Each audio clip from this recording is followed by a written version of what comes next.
take a look at integration services.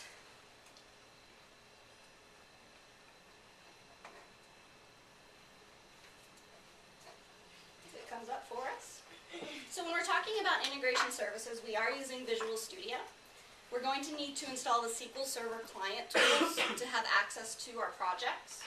And when we actually do that, we're going to see that we have a set of business intelligence project types. And it includes our analysis services, reporting services, and integration services. And we'll look at those other two as we continue on in the presentation. But we've got an integration services project already set up for us here. And we're going to start by creating our connections, pointing to where we're trying to pull that data. And this is the sales and target information that we just saw, and we're going to go ahead and pull all that data together and put it into one table for our analysts to use. So we'll start by creating a connection to our source database where we have our sales information.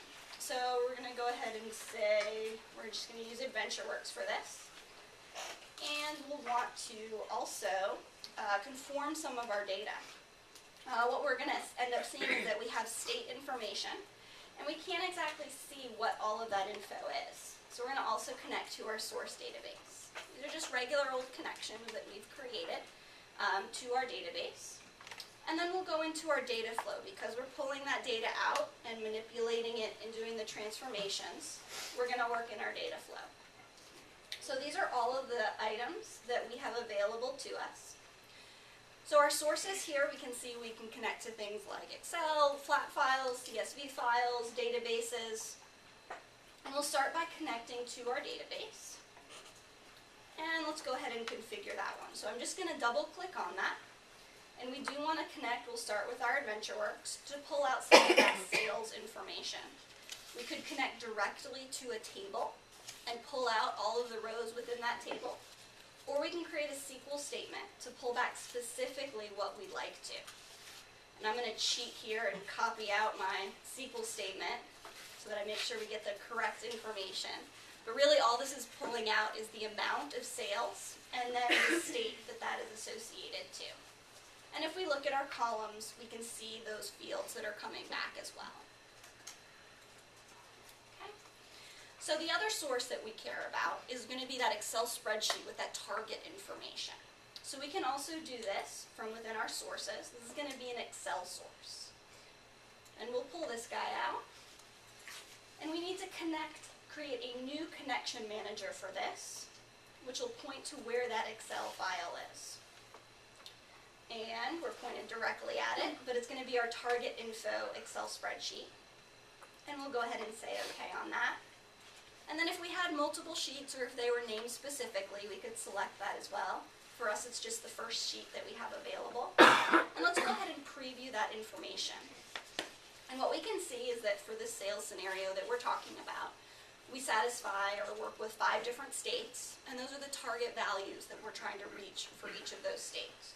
So we can see the state code and the target value. So we'll make sure we've got our columns set up, state and target, and we'll say OK on that. Okay, this sounds great. You know, I've got state and sales information, state and target. Let's just throw them together, boom, throw them in the database, let the analysts work at it. We're good to go. Except if we look at our source information, our sales from our database, and actually preview that data, what we're going to see is that while we do have sales amount, what we end up having for state province is there's 2 issues that we're working with. The first one is going to be, these are the full names of those state provinces that we're concerned with. It's not the code. So we're going to need to do some sort of translation there. Because we obviously know, yep, if I see California, that's going to be CA. But the database or this package doesn't know that. So we need to figure out a way of letting them know and actually making that connection. The other issue that we have is that we actually have multiple records. What we see is that from this database, we have every single record, every single sales transaction that happens is coming across with the sales amount in the state.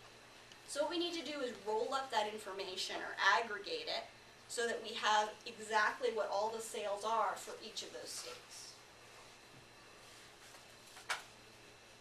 So let's go ahead and start by doing the aggregation.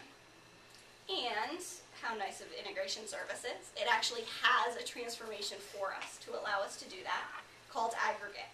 So we'll bring that over underneath our database source, and we're going to pass that information from the database into the aggregate transformation. And if we double click on that to go into it, we're going to see the options that we can set up. And if I select both amount and state province, based on the data types of those fields, it's going to guess what the operation is that we would like to make. So it knows that because amount is going to be a number, we're going to want to sum that value. And state province, because that's a string value, we're going to want to group on that one. So that's what our aggregate is going to be over, is the state province. Now we can go ahead and modify those if we really wanted to, but we're happy with what it chose, and we'll go ahead and let it use that. Okay, and now we have to fix our second problem, which was that translation from state to state code. And I actually have a table set up for this that will allow us to make that translation. So the transformation that we're going to use is our lookup. And we'll drag that over and put that underneath our aggregate. And when we hook that one up and double click on lookup to configure that, I am actually going to go ahead and ignore failure. I have a few random extra items in there. If we were actually doing this for a package, we want to redirect those out to a different location, be able to talk to the business analyst and say, hey, we're going to pull out these errors or these unknown records into this different location. This is the process we're going to go through to fix those and make sure we get them set up in the full path, and so for the future, when we have records like that, we can fix them. But we're just going to ignore them for this demo. And we'll go ahead and connect to our source database, the other connection that we created. And the table that we're interested in here is called State Province Map. And if we actually look at that table, we're going to see that it does have the translation so that we know California maps to CA. So we're going to match on the column that's coming through for us, which is State Province, to the state province name in that map table, in that lookup table. So I'm just going to drag and connect the two of those. That's going to do the match for us. And I want to return the code value for that.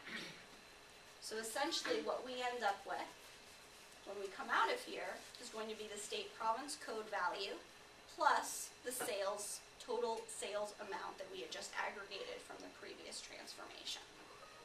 So we'll go ahead and say OK on that.